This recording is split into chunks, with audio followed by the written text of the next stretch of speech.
جو شخص کسی پر بدکاری کی تہمت لگائے گا، اگر 4 گواہ نہیں لا سکا، اس کو 80 کوڑے مارے جائیں اور ہمیشہ بلیک لسٹ کر دیا جائے، آئندہ کسی کیس میں اس کی گواہی قبول نہیں ہوگی۔ اس انسان کے جسم کی بڑی قدر ہے۔ رسول اللہ صلی اللہ علیہ وسلم فرماتے ہیں لو ان السماوات اہل السماوات و اہل الارض، کتنی بڑی بات، 7 زمینوں کے باسی اور 7 آسمانوں کے رہنے والے اگر ایک مسلمان کے قتل میں شریک پائے جائیں، رب ذوالجلال سب کو آگ میں ڈال دے۔ سارے صحابہ میں جن سے زیادہ محبت تھی ان میں ایک اسامہ بن زید۔ ان کے بارے میں لوگ کہتے تھے اسامہ حب رسول اللہ، یہ رسول کا محبوب ہے اسامہ رضی اللہ عنہ۔ اتنی محبت کے باوجود اتنا ڈانٹا، فرمایا اسامہ ماذا تفعل اذ یاتی یوم القیامت بلا الہ الا اللہ۔ اسامہ جب وہ قیامت والے دن کلمہ پڑھتا ہوا آئے گا تو تیرا کیا بنے گا؟ اسامہ تیرا کیا بنے گا جب تیرا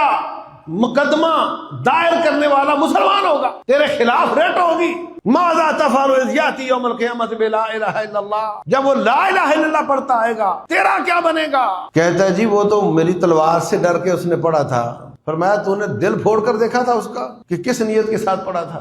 نبی صلی اللہ علیہ وسلم نے تمام منافقین کو اسلام کا فائدہ دیا جبکہ ان کا دل یقین رکھتا تھا، آسمان سے وحی آئی تھی کہ یہ کافر ہیں، یہ اندر سے کافر ہیں، تجھے تو وحی بھی نہیں آئی۔ آپ نے کسی کو اس وجہ سے قتل نہیں کیا کہ چونکہ مجھ پہ وحی آئی ہے یہ منافق ہے اس لیے ان کو قتل کر دو۔ آج مسلمان کا خون ارزاں ہو چکا ہے، مسلمان کا خون اتنا سستا ہے کہ بوسنیا ہو، داغستان چیچنیا ہو، برما ہو، جبوتی ہو، فلسطین کشمیر ہندوستان ہو، ہر جگہ خون بہتا ہے تو مسلمان کا، اور جہاں تھوڑا امن لگتا ہے وہاں پہ یہ ان کے نادانستگی میں ایجنٹی کرنے والے یہ مسلمانوں کو شہید کرنا شروع کر دیتے۔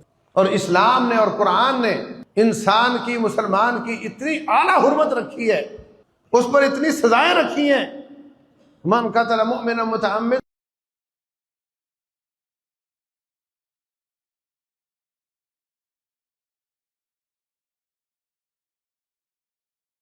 قال اللہ سبحانہ وتعالی من اجل ذلك كتبنا على بني اسرائيل انه من قتل نفسا بغير نفس او فساد في الارض فكأنما قتل الناس جميعا ومن احياها فكأنما احيا الناس جميعا۔ محترم سامعین اور سامعات، اللہ تبارک و تعالی نے مسلمان کے بلکہ انسان کے 5-6 حقوق رکھے ہیں، 5-6 چیزوں میں اس کی حفاظت کی ہے۔ نمبر 1 یہ ہے کہ اس کی جان محفوظ ہے، اگر کوئی اس کی جان پہ زیادتی کرے تو اس کا قصاص ہوگا یا دیت ہوگی۔ اگر پٹائی کی ہے تو اتنی اس کی پٹائی ہوگی، اگر چوٹ لگائی ہے، زخم لگایا تو اتنا اس کو زخم لگایا جائے گا۔ 5 انگلیوں کے 50 اونٹ ہیں، 1 انگلی کا کتنے ہوئے؟ 10 اونٹ، 4 لاکھ کا اونٹ کتنے ہوئے؟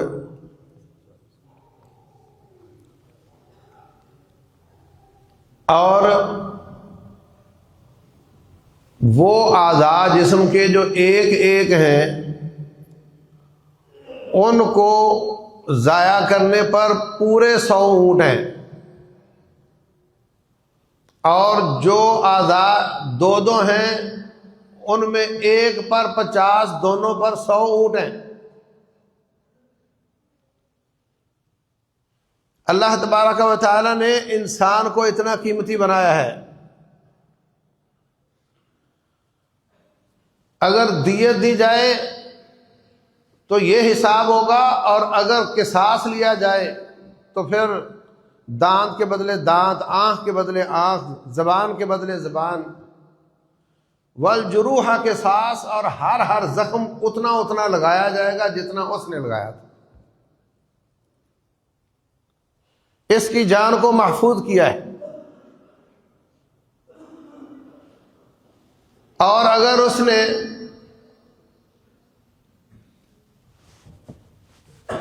قتل بھی کیا اور خوف و ہراس بھی پھیلایا، فائرنگ بھی کی، تو انما جزاء الذین یحاربون اللہ ورسولہ ویسعون فی الارض فسادا ان یقتلوا او یصلبوا او تقطع ایدیہم وارجلہم من خلاف۔ اگر خوف و ہراس پھیلا کر کے قتل کیا ہے تو ان کو سیدھا گولی مار کر یا تلوار سے قتل نہیں کیا جائے گا۔ قرآن کہتا ہے ایک طرف کی بازو دوسری طرف کی ٹانگ کاٹ کر کے اس کو لٹکایا جائے گا، خون نکل کر وہ تڑپ کر جان دے گا۔ اس کا امن بھی محفوظ ہے، اس کی جان بھی محفوظ ہے، اور اس کا مال محفوظ ہے۔ جو کسی کو یہ تکلیف دے کہ اس کا مال چوری کر لے، 1 دینار کا چوتھا حصہ، 1 دینار تقریباً 4.5 گرام کا ہوتا ہے، 1 دینار کا چوتھا حصہ اس کے برابر کسی نے چوری کی ہے، اس کا ہاتھ تن سے جدا کر دیا جائے گا۔ عہد نبوت میں ایک قریشی عورت فاطمہ نام کی، اس نے چوری کر لی، رسول اللہ صلی اللہ علیہ وسلم نے فرمایا اس کا ہاتھ کٹے گا۔ قریش قبیلہ آپ کا اپنا پریشان ہو گئے کہ اس کا ہاتھ تو کٹے گا مگر ہمارے قبیلے کی ناک کٹ جائے گی، بدنامی ہوگی کہ قریشی عورت، قریشی بھی چور ہوتے ہیں، کوئی شکل بناؤ کہ اس کو استثناء مل جائے۔ کون بات کرے رسول اللہ صلی اللہ علیہ وسلم سے؟ سوچ کر کہتے ہیں کہ اسامہ بن زید رضی اللہ عنہما یہ آپ کو بہت پیارا لگتا ہے، یہ جرت کر سکتا ہے، نہ ابو بکر میں یہ جرت ہے، نہ عمر میں، نہ عثمان میں، نہ علی میں، نہ طلحہ میں، نہ زبیر رضی اللہ عنہ۔ حضرت اسامہ نے بات کر لی، آپ کا چہرہ سرخ ہو گیا، فرمایا اسامہ اتشفع فی حد من حدود اللہ، کیا اللہ کی حدوں میں سفارش کرتے ہو؟ انما اہلک من کان قبلکم، سابقہ قوموں کی بربادی کی وجہ یہ تھی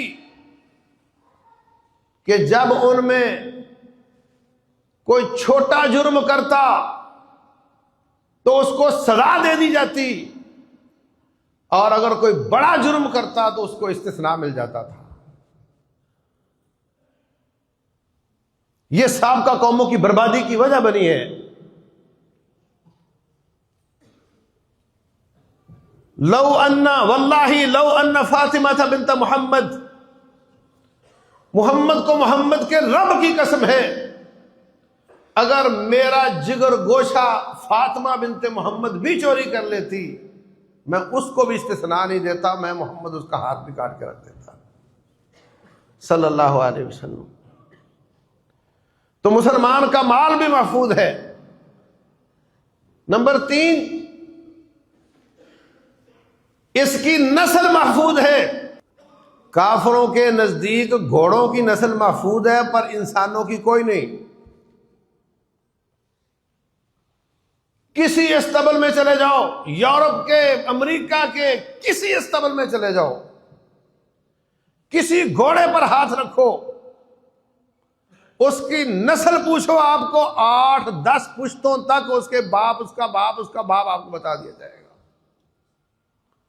مگر ان کو اپنی نسل کا کوئی پتہ نہیں۔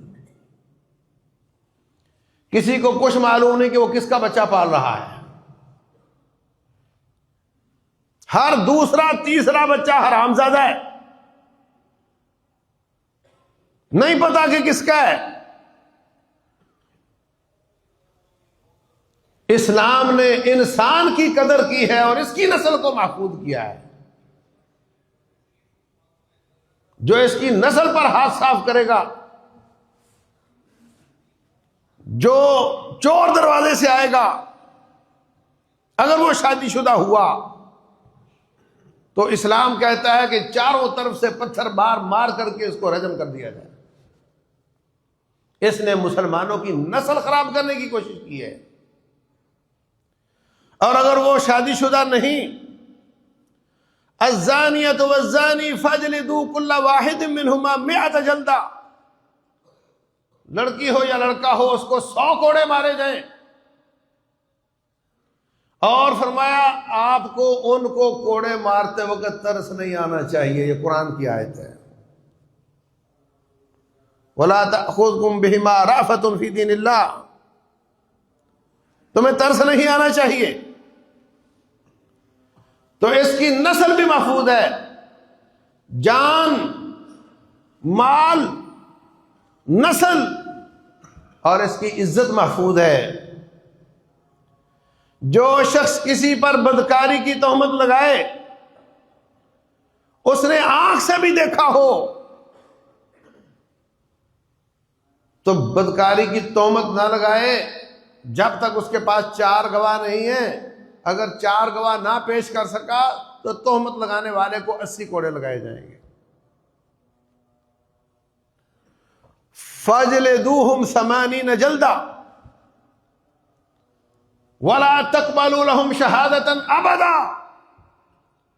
جو شخص کسی پر بدکاری کی تہمت لگائے گا، اگر 4 گواہ نہیں لا سکا، اس کو 80 کوڑے مارے جائیں اور ہمیشہ بلیک لسٹ کر دیا جائے. آئندہ کسی کیس میں اس کی گواہی قبول نہیں ہوگی. یہ اسلام کا قاعدہ ہے بھائی، یہ قرآن کی آیت ہے بھائی. تاکہ ایسا نہ ہو، سنیں پتہ چلے وہ فلاں لڑکی کا یہ مسئلہ ہے، پتہ چلے فلاں کے لڑکے کے بارے میں یہ بات آئی ہوئی ہے. ایسے ہی باتیں پھیلاتے جاؤ، بیچ میں کوئی بات ہی نہ ہو، لوگوں کی عزتیں خراب کرتے جاؤ. یوٹیوب پر بیٹھ کر، ٹی وی پر بیٹھ کر، یہ فلاں سیاستدان کی فلاں جگہ بیٹی ہے، یہ تسلیم نہیں کرتا. تو نے دیکھا ہے تیرے پاس 4 گواہ ہیں؟ جو شخص ایسی پوسٹ کو آگے بھیجے گا اس کو 80 کوڑے لگنے چاہیے، اس جہان میں کھا لے یا اگلے جہان میں کھا لے. جو شخص کسی کو ماں بہن کی گالی دیتا ہے، کیا مطلب اس کا؟ تو ماں کے ساتھ بدکار ہے، تو بہن کے ساتھ بدکار ہے. اس نے اس کو بھی بدکار کہہ دیا، اس کی بہن کو بھی بدکار کہہ دیا، اس کو بھی بدکار کہہ دیا، اس کی والدہ کو بھی بدکار کہہ دیا. 2 بندوں پر بدکاری کی تہمت لگائی ہے، 4 گواہ لائے، ورنہ 160 کوڑوں کا حقدار ہے. ایک گالی کے بدلے 160 کوڑوں کا حقدار ہے. اس جہان میں کھا لے یا اگلے جہان میں کھا لے. انسان مسلمان ہو جائے، رب اس کی شان بلند کر دیتا ہے. تو اس کی جان، اس کا مال، اس کی نسل، اس کی عزت آبرو، اس کو خراب کرنے والے پر قرآن اس پر سزائیں مرتب کرتا ہے. اس کی نسل بھی اور اس کی عقل بھی. جو شخص اپنی عقل خراب کر لے کوئی گند کھا کر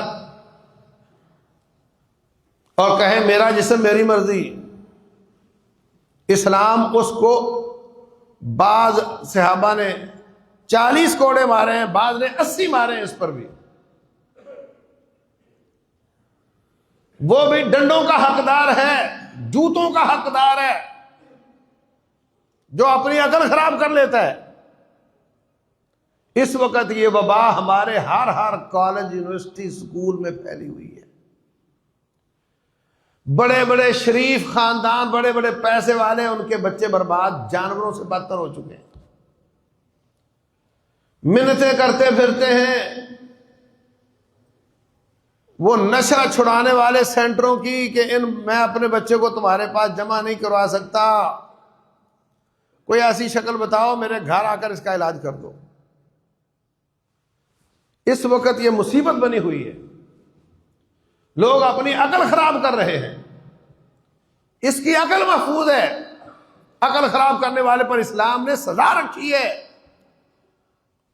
اور اگلی چیز، آخری چیز ہے، اس کا دین محفوظ ہے۔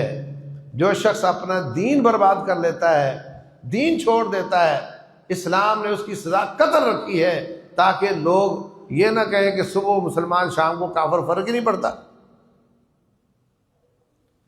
من بدل دینہ فاقتلوہ،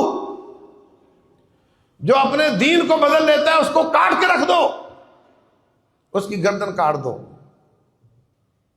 لیکن جتنے لوگ ملک میں دھماکے کرتے ہیں وہ اسی حدیث کا سہارا لیتے ہیں، وہ کہتے ہیں کہ یہ مرتد ہو چکے ہیں، جن کو ہم مارتے ہیں یہ مرتد ہو چکے ہیں، حکمران ان کے ویسے مرتد ہیں، اور یہ ان کے خلاف کھڑے نہیں ہوتے لہذا یہ بھی مرتد ہیں، اور مولوی فتوے نہیں دیتے لہذا وہ بھی مرتد ہیں۔ مولویوں کو مسجدوں میں قتل کرو، مدرسوں میں مارو، پولیس والوں کو ان کے سینٹروں میں، فوج کو ان کے سینٹروں میں، کیونکہ یہ نعوذ باللہ سارے مرتد۔ میرے عزیز بھائیوں، کان کھول کر سننا، اس انسان کے جسم کی بڑی قدر ہے۔ رسول اللہ صلی اللہ علیہ وسلم فرماتے ہیں، لو ان السماوات اہل السماوات و اہل الارض، کتنی بڑی بات ہے، ساتوں زمینوں کے باسی اور ساتوں آسمانوں کے رہنے والے اگر ایک مسلمان کے قتل میں شریک پائے جائیں، رب ذوالجلال سب کو آگ میں ڈال دے گا۔ ترمذی شریف کی حدیث۔ اور فرمایا رسول اللہ صلی اللہ علیہ وسلم نے، اے کعبہ ما اعظمکی و اعظم حرمتکی، کعبہ تیری بڑی شان ہے، تیرا بڑا مقام ہے، مگر ایک مسلمان کی جان تجھ سے زیادہ حرمت والی ہے۔ رسول اللہ صلی اللہ علیہ وسلم نے فرمایا، جو شخص کسی کے قتل میں تعاون کرتا ہے، وَلَوْ بِالشَّطْرِ كَلِمَةٍ، اگرچہ آدھے جملے کے ساتھ کرتا ہے، دور بیٹھا اشارہ کر دیتا ہے آ گیا ہے مار دو، وَلَوْ بِالشَّطْرِ كَلِمَةٍ، آدھے جملے کے ساتھ قاتل کا تعاون کرتا ہے، فرمایا قیامت والے دن اس کے ماتھے پہ لکھا ہوگا آئس من رحمت اللہ۔ کوریئر والے ہر سامان پر لکھ دیتے ہیں یہ لاہور کا ہے، یہ پشاور کا ہے، یہ کراچی کا مال ہے، اس کے ماتھے پہ لکھا ہوگا یہ جہنم کا مال ہے۔ آئس من رحمت اللہ، اللہ کی رحمت سے محروم ہے، یہ رب کی رحمت اس کو نہیں مل سکتی۔ باز آ جاؤ، بلا دلیل اور بلا علم کے فتوے چھوڑنے سے، فتوے چھوڑتے ہیں، اور یہ تو ایک ہوتا ہے تکفیر، خالی کافر قرار دینا، اور ایک ہوتا ہے پھر خروج ساتھ اس کے مارنے کے لیے نکلنا۔ یہ جو تکفیر والا کام ہے یہ تو ہر جماعت میں کسی نہ کسی لیول پر ہے، الا ماشاء اللہ۔ فلاں فلاں کے پیچھے نماز نہیں پڑھتا، کیوں بھائی؟ اس لیے کہ وہ اس کے پیچھے نماز پڑھے گا تو اس کا نکاح ٹوٹ جائے گا۔ نکاح کیوں ٹوٹے گا؟ اس لیے کہ وہ کافر تھا، یہ مسلمان تھا، اس نے اس کو اچھا سمجھا تو نماز پڑھی، لہذا یہ بھی کافر ہوا، گھر بیٹھی بیوی مسلمان اور یہ کافر، ان کا نکاح ٹوٹ گیا نعوذ باللہ۔ اور جو لوگ نکاح توڑتے ہیں اس طرح، وہ پہلے تجدید ایمان کرتے ہیں، پھر تجدید نکاح کرتے ہیں۔ یہ وبا تقریباً ہر فرقے میں الا ماشاء اللہ۔ تو فرمایا جو آدھے کلمے کے ساتھ کسی کے قتل میں شریک ہوتا ہے، اس کے اوپر لکھا ہوگا قیامت والے دن یہ رب کی رحمت سے محروم ہے۔ تو میرے عزیز بھائیوں، مرتد قرار دے دینا بلا وجہ، رسول اللہ صلی اللہ علیہ وسلم نے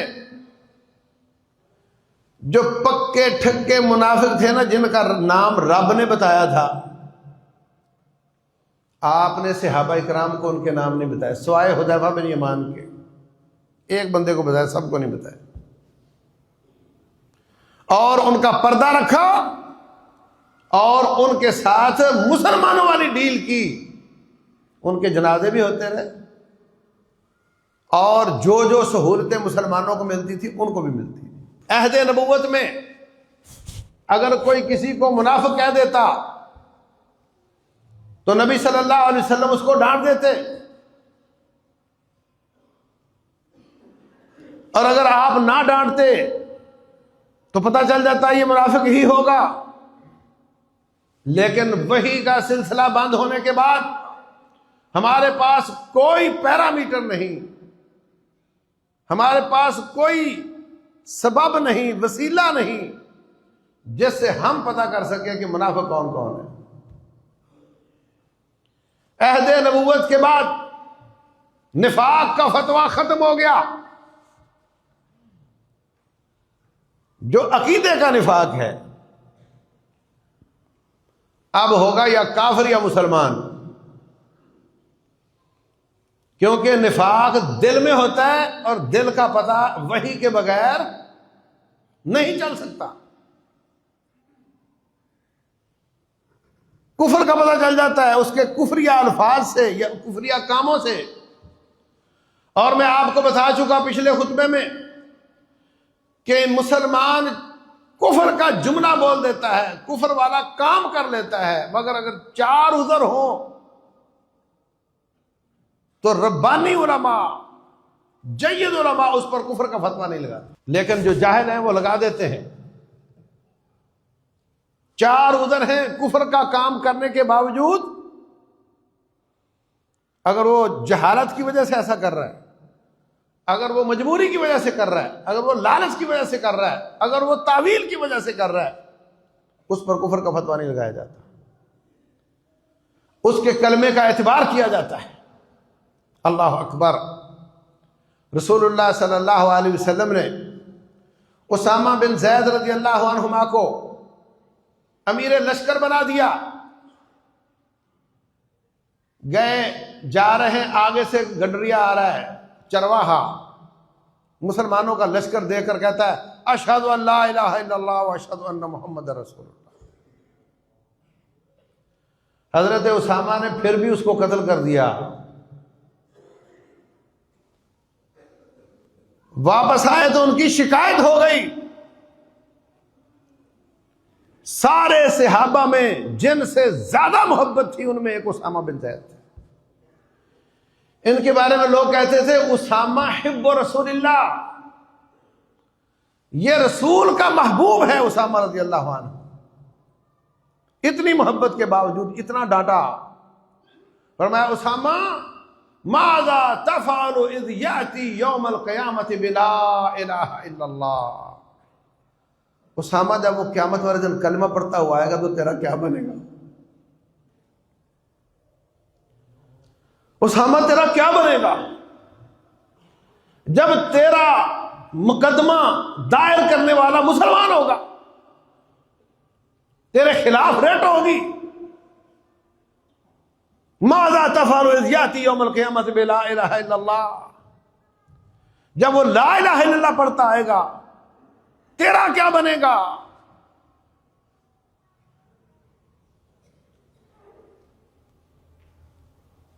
کہتا ہے جی وہ تو میری تلوار سے ڈر کے اس نے پڑھا تھا، فرمایا تو نے دل پھوڑ کر دیکھا تھا اس کا کہ کس نیت کے ساتھ پڑا تھا؟ سیم واقعہ حضرت ابو الدرداء رضی اللہ تعالیٰ عنہ کا بھی ہے. ان کو بھی آپ نے اسی طرح ڈانٹا. اور ایک اس سے بھی عجیب واقعہ ہوا. حضرت اسامہ والا بھی صحیح بخاری میں، اور یہ جو میں بھی بتانے جا رہا ہوں یہ بھی صحیح بخاری میں. حضرت خالد بن ولید قائد لشکر ہیں، لڑائی ہوئی، قیدی پکڑ لیے گئے، مارکا ختم ہو چکا. کہتے ہیں ایک ایک صحابی ایک ایک قیدی پکڑ لیا. کہا ان کو کہو کہ تم مسلمان ہوتے ہو؟ وہ کہنے لگے جی سبانا سبانا، ہم بے دین ہوتے ہیں، ہم بے دین ہوتے ہیں. حضرت خالد کہتے ہیں ظالموں، تلواروں کے سائے میں بھی بے دین ہوتے ہو. اگر تم چپ رہتے تو ہم سمجھ جاتے کہ تم مسلمان نہیں ہونا چاہتے. تم تو بول کر کہہ رہے ہو کہ ہم بے دین ہوتے ہیں. پکڑو ان ظالموں کو، ذبح کرو ان کو. مجاہدوں نے پکڑا اور ذبح کر دیا. حضرت عبداللہ کہنے لگے مجھے شک ہے کہ یہ کہنا چاہتے ہیں کہ ہم مسلمان ہوئے، مگر ان کو کہنے کا طریقہ نہیں آتا. ان کی باڈی لینگویج یہ کہہ رہی ہے کہ ان میں تکبر نہیں، یہ جھکے ہوئے ہیں، مگر ان کو کہنا نہیں آتا. میں اپنے قیدی کو قتل نہیں کروں گا. امیر کہہ رہا کرو، وہ کہتے میں نہیں کروں گا. کیس رسول اللہ صلی اللہ علیہ وسلم کے پاس آ گیا. وہ قیدی بھی آ گیا. کہا کہ کیا معاملہ ہے؟ قیدی کہنے لگا پورے عرب میں جو بھی مسلمان ہوتا ہے لوگ کہتے ہیں یہ بے دین ہو گیا. تو ہم نے سمجھا کہ مسلمان ہونے کا معنی بے دین ہونا ہے. ہم ان کے دین، تمہارے دین میں داخل ہونے کے لیے کہہ رہے تھے کہ ہم بے دین ہو گئے، مطلب مسلمان ہو گئے. رسول اللہ صلی اللہ علیہ وسلم نے حضرت خالد بن ولید کو بہت ڈانٹا. کہا جب ایک شک پیدا ہوا تھا تو شک کا فائدہ تو نے ان کو کیوں نہیں دیا؟ جب ایک شکل بن رہی تھی ان کے بچاؤ کی تو نے ان کو شک کا فائدہ کیوں نہ دیا؟ کیوں قتل کیا ان کو؟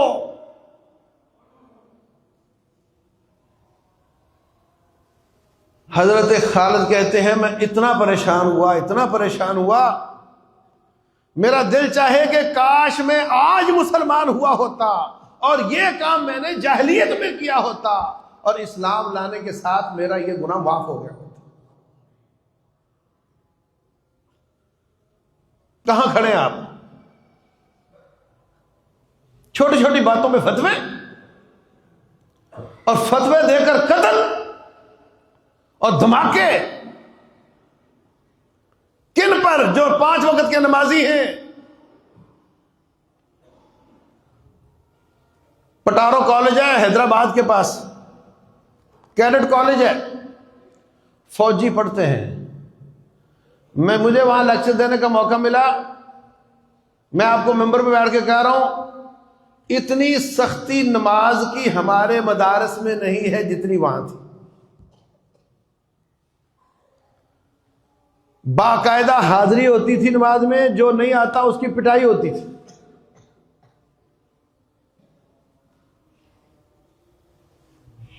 یہ کہہ کر کے یہ مرتد ہو گئے اور پکڑو اور مارو.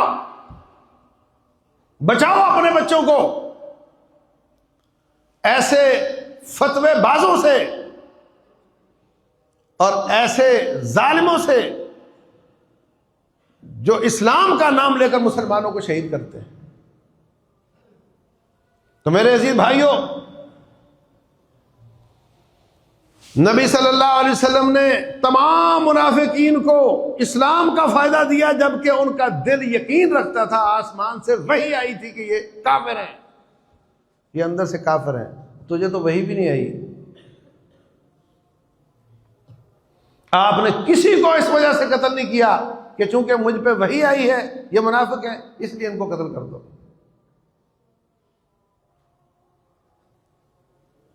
آج مسلمان کا خون ارزاں ہو چکا ہے، مسلمان کا خون اتنا سستا ہے کہ بوسنیا ہو، داغستان چیچنیا ہو، برما ہو، جبوتی ہو، فلسطین کشمیر ہندوستان ہو، ہر جگہ خون بہتا ہے تو مسلمان کا، اور جہاں تھوڑا امن لگتا ہے وہاں پہ یہ ان کے نادانستگی میں ایجنٹی کرنے والے یہ مسلمانوں کو شہید کرنا شروع کر دیتے ہیں۔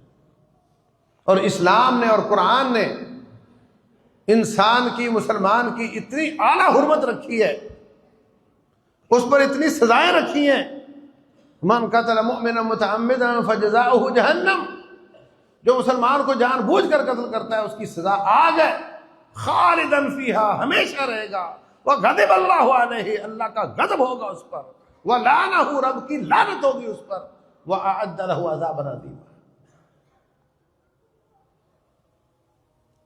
تو اپنے اداروں میں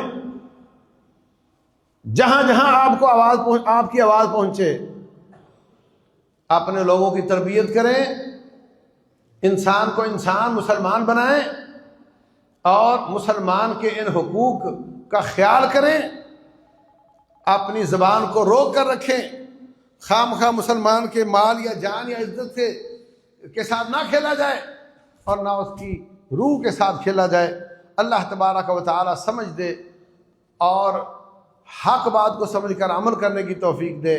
رب ذوالجلال ہم سب کو ہدایت عطا فرمائے۔